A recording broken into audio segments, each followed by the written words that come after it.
ने वहां की कंगाली दूर करने के लिए शहबाज सरकार को परमाणु बम वाला प्लान बताया। उन्होंने एक सभा में पाकिस्तान के प्रधानमंत्री से कहा कि वो परमाणु बम की धमकी देकर दूसरे देशों से मदद मांगे,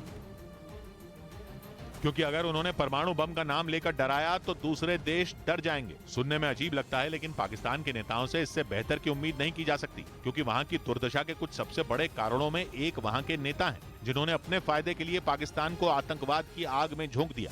रक्षा बजट को हमेशा आम बजट से उन्होंने ज्यादा रखा, सेना की मनमानी पर आंखें मूंद ली और जनता की सहूलियत से ज्यादा परमाणु बम बनाने पर ध्यान दिया, जिसकी याद उन्हें इस दौर में भी आ गई, क्योंकि उन्हें अब भी लगता है कि पाकिस्तान के परमाणु बम से डरकर दूसरे देश उसकी मदद करने लगेंगे।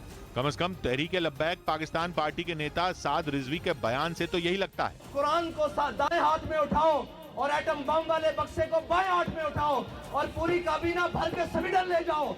साद रिजवी पाकिस्तान के कुछ कट्टरपंथी नेताओं में एक है और 2021 में उन्हें गिरफ्तार भी किया गया था, क्योंकि उन्होंने तब की पाकिस्तान सरकार को धमकी दी थी। अपने इस नए बयान की वजह से वो फिर से सुर्खियों में आ गए, क्योंकि पाकिस्तान में साद रिजवी का वीडियो तेजी से वायरल हुआ, जिसमें उन्होंने डंके की चोट पर सरकार से कहा कि उनकी सलाह मानने पर दूसरे देश पाकिस्तान की मदद करने पर मजबूर हो जाएंगे। और जाकर कहो कि हम कुरान के तहफ़्फ़ुज़ के लिए आए हैं। सारी कायनात की नेमतें अगर तुम्हारे पांव में ना आ गई तो हमारा नाम बदल के रख देना। लेकिन साद रिजवी के इस बयान पर पाकिस्तान के लोगों में जबरदस्त गुस्सा है। कुछ लोगों ने तो साद रिजवी की तुलना उल्लू से कर डाली। वो जानते हैं कि पाकिस्तान की नैया वहां के ऐसे नेताओं की वजह से ही डूब रही है, क्योंकि उन्होंने पाकिस्तान की जनता की नहीं बल्कि अपनी भलाई के बारे में सोचा और जिहाद के नाम पर अच्छे खासे देश को दर दर का भिखारी बना दिया। इस बीच खबर है कि कंगाल हो चुका पाकिस्तान जल्द ही अपने परमाणु बमों से भी हाथ धो बैठेगा।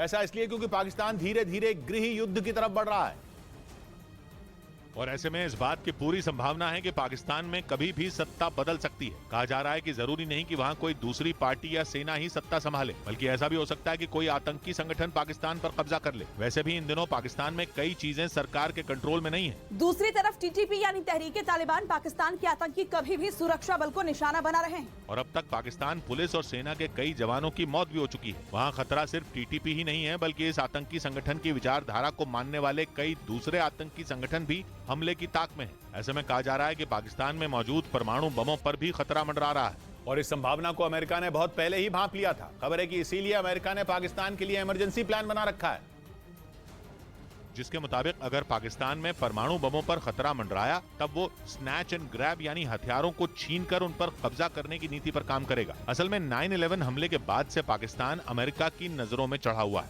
क्योंकि उसके पास कई परमाणु हथियार हैं। अमेरिका को डर है कि अगर ये बम गलत हाथों में चले गए तो पूरी दुनिया खतरे में पड़ सकती है। एक रिपोर्ट के मुताबिक पाकिस्तान के पास 150 से ज्यादा न्यूक्लियर बम है। खबर तो ये भी है कि पाकिस्तान के परमाणु बमों की निगरानी पर अमेरिका अब तक $10 करोड़ यानी भारतीय रुपयों में 800 करोड़ से ज्यादा खर्च कर चुका है। हालांकि पाकिस्तान में परमाणु बमों पर खतरा कोई नई बात नहीं है।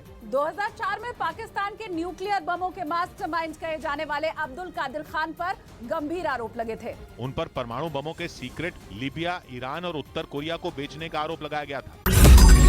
मैंने नहीं देखा इस तरह का चीट, इस तरह का क्रिमिनल माइंड पूरे जेल स्टाफ को ब्राइब कर देगा। मैं सोच भी नहीं सकता था गवर्नमेंट फंक्शनरी को इम्पर्सनेट करता था, आवाजें बदलता था। टारगेट भी बहुत पावरफुल धनवान लोगों को करता है। ये एक ही चीज से रुक सकता है, अगर आप इसकी जीभ काटें।